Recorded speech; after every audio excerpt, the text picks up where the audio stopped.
Le Dentiste Parisien by Shannon C. Matalone. Last night was a whirlwind, a good whirlwind. My agent and I arrived in Paris at 6 o'clock on the dot, and my evening was immediately filled with interviews, expensive dinners, and drinking wine worthy of breaking bank accounts on a boat ride of the Seine. Paris at night was illuminating and jaw-dropping. The Eiffel Tower glittered as if it was welcoming me to its little town. It was exciting, and it brought a smile to my face. Who knew my book, Hooligans, would get this big in a year of being published and actually become a movie? I felt like I was on top of the world, and I was only 24 years old. I remember finally arriving at my hotel room at almost 3 in the morning, slightly tipsy. I threw off my clothes and shoes, crawled into the king-sized bed, and wrapped the plush covers over me. I woke up the next morning with a dull but almost throbbing pain under my stomach. I hobbled over to the bathroom, and after a few minutes I flushed the toilet. I walked over to the sink and looked at myself in the mirror as I scrubbed my hands together. My curly brown hair looked like I hadn't combed it in weeks. Sleep was still in my green eyes, and a yawn was greeting my slightly chapped, pale pink lips. My mouth tasted bitter. The wine from last night was saying bonjour, and I grimaced. I badly need to brush my teeth. I exited the bathroom clean, dry, and minty fresh. I put the complimentary robe on, and I heard a knock on my door. I opened it to a man that looked almost reminiscent of Alfredo Linguini from Ratatouille. He was in a red bellboy's uniform and was pushing a silver cart filled with crepes, croissants, and an omelet with ham and spinach that looked so beautiful and delicious. The red-haired man set the silver tray down on the dining table in the room and turned to leave. I thanked him in my best French and watched as the sides of his mouth curled upward. He shut my door behind him, and I heard a very loud giggle from the hallway. I guess my French still needed some work. I told myself to text my agent about it later, and I eagerly approached the table. I sat down and began my feast. I started with the omelet, and that first bite was glorious. The eggs were fluffy and airy, the ham was decadent and salted to perfection, and the spinach was so fresh, like it had been harvested that very morning just for me. After cleaning off the plate my angel-dusted omelet sat upon, I reached for a croissant drizzled in chocolate and looked up slightly at the room surrounding me. Everything in the hotel room was cream-colored. The bed sheets, the drapes, and the walls. The only color that was in the room was the pastel blue chairs that sat by the dining table and the fireplace. There was also a pale blue runner that laid on the bed, now tousled and wrinkled from, well, me. A large crystal chandelier hung above my bed, and a smaller one was hanging above the table. The room was a bit boring because of the lack of color, but the morning sun shone onto the walls, making the crystal sparkle and small splashes of rainbow display themselves in the room. I studied my surroundings some more and rested my left fist under my chin as I took a bite of my croissant. That's when I felt the most intense shooting pain light up my mouth. I took the croissant out, a bite mark on it, threw it down on my plate, and screamed. It felt like my jaw was being stabbed with a dull corkscrew, or like when my cat Gigi bites my bottom lip to get my attention. I held my face and wanted to cry. What happened? Was there something sharp in the croissant? Did my jaw break? Do I have to go to the hospital? More and more distressing thoughts coursed through my head when I heard my phone ring. It was on my nightstand, still connected to its white charging cord and so far away from me. I stood up slowly as if I had a migraine instead of jaw pain, which I would have preferred instead. I took a few steps only for my jaw to throb again, making me hold it and shut my eyes in response. By the time I reached my phone, it had stopped ringing, and the pain was now in my temples. I grabbed my phone and saw a notification from my voicemail. It was from my agent. I sat down on my bed, still holding my jaw. I tapped my phone and hit speaker button. "Hey, I was hoping to hear from you and not your voicemail, but we did have a busy night last night, but the rest of this week is going to be busier. Don't worry, I'll be by your hotel room in 10 minutes and we'll have a chat about your upcoming schedule. Okay? Okay. See you then." I sighed and winced, rolling my eyes in annoyance. Why did this have to happen now? It's my first full day in Paris, and immediately I had to deal with throbbing, menacing pain? My agent isn't going to like this at all. Once she sees what's wrong, she'll have to cancel today's plans, just like when I had the interview with the Today Show a few days ago. I ended up getting in the wrong car and going to a radiology conference in Brooklyn instead. Who knew there was a radiologist with the same first and last name staying in the same hotel as me? I can't let something like that happen again. I stood up from the bed and made my way to the silver platter full of alcohol. I felt dizzy looking at it. I've only ever drank wine, but I remember when I was looking up information for hooligans that vodka kills pain. I grabbed the large bottle of Grey Goose and pried it open, downing it in a second. My throat was on fire and my nose was tingling. I could feel my head getting heavy, and it wasn't long until the room started spinning. I didn't even finish the bottle when everything went black. The first thing I heard was a lot of hushed voices, and my eyes tried to open in response. But the light above me was blinding, and my head throbbed. I shut my eyes tight and felt a hand on my shoulder. "Honey?" My eyes squinted open, and I saw a blurry shape in front of me. The person's voice was wavering in and out with my consciousness. After a few minutes, my sight started to focus itself, and the blurry image started balancing out. "Amy?" That was all I could say before my head and mouth throbbed, and I shot up in bed. Amy grabbed both of my shoulders. "Don't move too fast. Your blood alcohol levels are still evening out." I looked at her funny as she gently pushed me back down on the bed when I noticed I wasn't in my hotel room. I looked at the heart monitor next to me and the fluid bag above me. I was in the hospital. But why? That's when the Grey Goose logo flashed in my brain, and I groaned, wincing again. Amy frowned at me. "Honey, Rebecca Mulligan, we came to Paris to promote the Hooligans movie, not to have you drink a 4.5-liter bottle of Grey Goose in your hotel room." Amy Peters was around her early 40s, was 5'5", and she had piercing cornflower blue eyes. Her light blonde hair was always cut to her collarbone, and it was gradually turning silver. It was gorgeous, the way the silver and blonde strands mixed together, making her hair glow in the direct sunlight. The first time we met was when I was in college. I was a senior, and graduation was just around the corner. I applied to a short story competition that my school, Mayborn University, has every year, but my story was passed on. A friend of mine, Tristan, was one of the finalists. They asked if I could come with them to the competition. Amy was there because she was friends with one of the professors in charge of the event, and she was looking for a new client to represent in the writing world. I ended up sitting next to her, and somehow we began talking about a story contest that I'd entered back when I was a freshman. The story contest was a general submission to Hamilton Carden Publishing in Virginia. I was runner-up for that story, but Amy told me that she was working for Hamilton Carden that same year as senior editor. She was one of the judges for that contest, and my story was one of the first submission pieces that blew her away. We ended up signing a contract that night, officially making Amy my publishing agent. Amy continued to lecture me for at least 45 minutes until a doctor came in and spoke to Amy in French. Another thing about Amy was that she was fluent in French. She'd studied in France for the majority of her college education. The fact that she was able to hold a conversation with almost anyone in France is still surprising to me, considering back at home, Amy once fumbled trying to say the word specific. The doctor then turned to me, now speaking in English, and told me that they did some x-rays and saw that I had a cracked molar. The doctor was handing me a business card before Amy intercepted it. The doctor then told me I would be released tomorrow morning. Amy was out the door after the doctor left with her phone to her ear. She shut the door behind her as she said, "Bonjour." I stared at the ceiling until the light automatically turned off. I felt my eyes slowly flutter shut, and I quickly fell asleep. I wanted to go back to sleep. That king-size bed back at the hotel room was calling my name. I tried to ask Amy if we were going back there, but then I remembered my cracked molar, and the pain filled my mouth again. After a few minutes of signing release papers, I changed into a pair of gray sweatpants, my black The Office t-shirt, some white socks, and my black slide sandals. Once dressed, Amy wheeled me out of the hospital to the black Chevy sedan we've been traveling in while we were in Paris. Gerard, our driver for the trip, was sitting in the driver's seat on his phone, waiting for us. I put my hair up in a bun as Amy got Gerard's attention and had him help me into the back seat and thanked the nurse that was with us. Amy handed the wheelchair back to the nurse and got into the car, joining me in the back. Amy handed him the business card and pointed at it with her index finger. Gerard nodded his head and started up the car as Amy sat back in her seat for a second and then reached back towards the front seat. She grabbed my black puffer jacket and handed it to me. I placed it on my lap. "I canceled the lunch with Destiny Thomas and Mark Michaels today," Amy said as we drove out of the parking lot. I looked over at her disappointed. Destiny and Mark were the leads in the movie, and this was exactly what I wanted to avoid.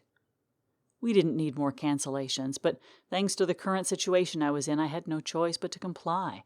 I sat back in my seat, pouting. Amy took out her tablet, turning it onto a large white screen with writing on it. She started to tell me something else, but I was beginning to tune her out as I looked out the passenger window. The sky was overcast as we drove down the black-topped streets. Tall, skinny trees lined the road, and even though the sun was hidden, the green leaves on the trees kept their glistening hue. There were many people out walking. They were all dressed in coats with gloves on to protect their hands from the chill in the air that was slowly creeping into the car. They walked by us and the beige Haussmann buildings that seemed to be on every street in Paris. This architecture major I dated once told me about the buildings and how they were made out of some kind of limestone. He promised to take me to Paris for our 1-year anniversary. Now I don't even remember his name. Amy asked Gerard to turn on the radio, and the soft tinkle of a piano filtered out into the car. Gerard also turned the heat on to combat the cold air.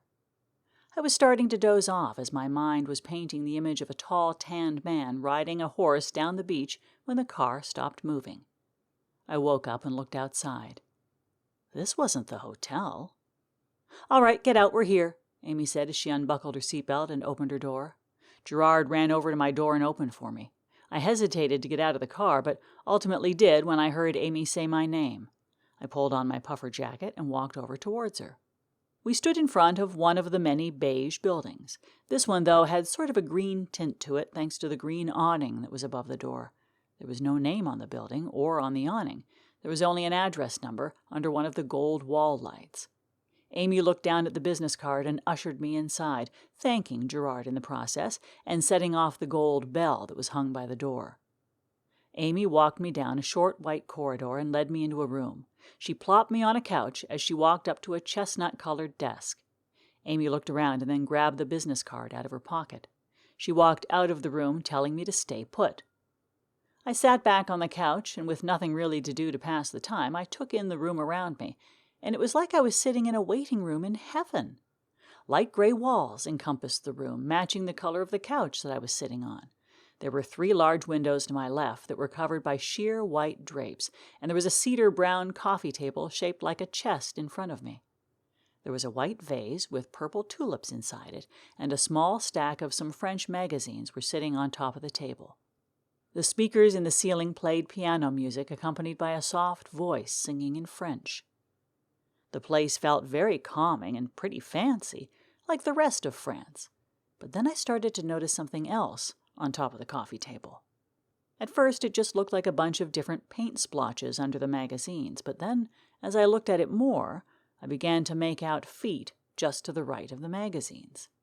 I moved the magazines to the side and saw long legs, a torso, and a belly button. The rest of the figure was covered up by the vase. Something inside of me said to stop, but my curiosity got the better of me, and I carefully picked the vase up, seeing a woman staring right back at me. It was a nude painting, a very accurate nude painting. I furrowed my eyebrows at her, and I put everything back in its place hastily. But then I noticed more paintings of nude women. They were everywhere, just painted a lot smaller than the one on the coffee table. They were on the ceiling, the floor. There was even a silhouette of a woman in the drape. I started to feel uncomfortable and wondered where Amy was. She had to be somewhere in the building or outside. I got up swiftly and went out into the corridor, only to bump into what felt like a hard wall and felt 2 muscular arms wrap around me. It snapped me back into my body, just as the music on the speakers switched to a French version of At Last by Etta James. My eyes widened as the singer sang the beginning of the song. I looked up when the singer said in French, "My lonely days are over, and life is like a song," and I made eye contact with the person holding me. He was about 6 feet, and he looked to be about 27 years old or older. He had glowing seafoam green eyes that were adorned with black, elegant eyelashes. His skin was slightly tanned, and he had chestnut brown stubble along his strong jawline. He had full, light pink lips and a gorgeous head of dark blonde curls. They were cut short, but that didn't diminish his beauty in any way. He gave me a kind smile with the best teeth I'd ever seen, white and bright, just as Amy walked in from outside. That little chime from the bell snapped me back to reality, and I pulled away from the guy, stepping back towards Amy. The man chuckled and extended a hand towards Amy and I, speaking in French. His voice was soft yet deep. It started creating butterflies in my stomach. I was mesmerized by him. I could have stared at him for hours. My eyes darted from his forehead to his lips when they suddenly landed on this tiny mole he had under his right eye. I was never someone that took interest in beauty marks, but his mole was the definition of enchanting. I had to look away for a second to catch my breath. Amy reached out and shook his hand, replying back in French, only to end the sentence with a gesture towards me saying, "My client only speaks English." I glanced up to see he was looking at me, wide-eyed, and he chuckled again. "Oh, let me reintroduce myself," he said. His voice was just as nice as it was in French, but it was a bit richer, and it captivated me even more. He cleared his throat and took my hand, making my face heat up. "Hello, Miss Mulligan. I'm Lauren, and I will be your dentist for today." I knitted my eyebrows at him, and then looked down at his clothes, now noticing the blue scrubs he was wearing. Lauren took notice of my expression and let go of my hand. He turned to Amy again. "Why does she look so confused?" Lauren whispered. "I don't think she was listening to me when we were coming here," Amy said with a huff. Amy turned to me and looked into my eyes as her lips thinned out into a straight line. I looked down, avoiding her gaze. I heard Amy sigh and say my name to get my attention. I looked back up at her slowly. "Honey, we're at a dentist's office, and Lauren will be fixing your teeth. I hope that got through your head this time," Amy said with her arms crossed, using her index finger to tap the side of her head. I rolled my eyes at her, but hearing that this was a dentist's office calmed my nerves, and knowing Laurent was going to be my dentist for today, I was ecstatic. But I began to wonder what naked women had to do with teeth. I relaxed in the dentist chair and ogled at Laurent's back. Even though it was hard to move my mouth, I felt like I had this stupid grin on my face. If my dentist back in America was this pretty, I wouldn't hate getting a cavity filled so much. I was looking at his butt and admiring how cute it looked when Laurent turned towards me. He put a surgical mask on my face, white latex gloves on his hands, and sat down on a wheeled stool. He pulled his tools up to him on an aluminum tray with wheels as I wondered if he was single. A guy who looks like him is probably going on 1,000,000 dates a day, and I'm probably the last person he'd want to go on a date with. He was probably dating some model who spoke 3 different languages and didn't have giant stretch marks on her hips like I did, or gain weight after an evening of unlimited pasta at Olive Garden. As I continued to compare myself to this imaginary girlfriend of Lawrence, he had asked me to open my mouth, and I obliged, only to cringe at the movement and close my mouth on his index finger. He got it out just before I could bite it, but I did get a bit of his glove off the top of his finger. I tried to apologize, only to wince and grab my jaw. For the next hour, any time Laurent would ask me to open my mouth, I would immediately shut it. I ended up actually biting his finger the second time he tried to touch my tooth, and now it was wrapped in a sterile bandage. If I had any chance to be with him, I definitely would have lost it by now. Amy came in to check on me, and Laurent directed her out of the dental treatment room to talk to her. When they came back in, Amy explained to me that Laurent is going to put me under to continue with the procedure. "It's the only way to deal with your tooth, honey," Amy said as Laurent silently set up the oral sedation machine. As much as I hate the gas and the feeling of it in my nose, I just wanted to be put out of my misery, even if it was for a few hours. Laurent placed the mask on me, and the last thing I remembered before blacking out was Laurent saying the number 5. When I woke up from the anesthesia, everything was fuzzy until Amy and I arrived back at the hotel. I had fully woken up after sitting down on the bed, and I asked Amy about Laurent. She gave me a nervous smile. Apparently, as we were all leaving Laurent's office, I said a few things to him. First, I asked for his number. Then I proceeded to ask him why he had naked women all over his waiting room, which was then followed up by me asking him if he was a pervert. Then I went on a long tangent about how I didn't judge him for the naked women painted everywhere and on the drapes. I added that I thought it was kind of hot that he had naked women everywhere. After that, as we were driving off, I yelled out the window to him, that I thought he had a nice ass. After hearing that ordeal from Amy, all I wanted to do was curl into a ball and die. I took my hair out of its bun and asked Amy if I could just stay in my hotel room for the remainder of the day. She said yes, and I flopped backwards onto my bed. Hopefully I would just fall asleep and wake up back in California, Gigi curled up next to me. "Hey," Amy said. I sat up slightly to look at her. "Maybe you could write about this experience in your next book," Amy said. She was starting to snicker. I groaned and told her to stop. I closed my eyes and laid my head back on the bed. Her snicker turned to a hearty laugh. It could be a memoir or a self-help book. I put a pillow over my face to try and drown her out, but it didn't mute her amusement at my situation. It could be called How Not to Flirt with Your Dentist, the French edition. I had pulled the pillow over my ears when there was a knock at the door. Amy tried to contain her laughter as she approached the door, and when she opened it, I heard a man's voice say, "Bonsoir." I sprung up, pulling the pillow off my face and ears. I thought it was going to be Laurent, but to my surprise, it was that bellboy that looked like Linguini. He was wearing a red sweater, some blue jeans, and a pair of black Converse. I almost didn't recognize him without the uniform, and honestly, he was kind of cute.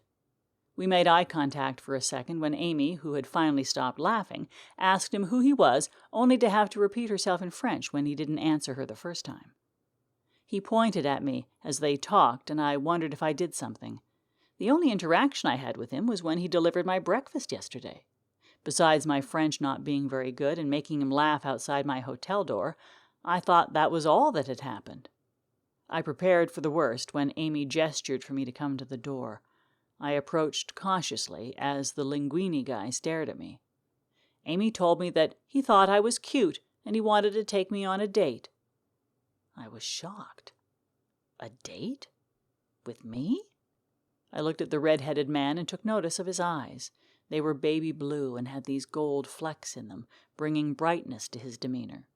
His smile was way better than Laurent's, and something about him standing in my doorway caused the butterflies to stir in my stomach again. I gave him a shy smile and turned towards Amy. She was hesitant. It was sudden, especially after what happened today, and she told both of us that tomorrow would be a better day for a date. The man and I agreed, and using Amy as a translator for both of us, we all settled on a time and place. We were going to meet in the lobby of the hotel at 11 and have brunch at a local restaurant. As we were saying our goodbyes, I realized we didn't properly introduce ourselves to each other, and that's when I learned the man's name. It was Dominique.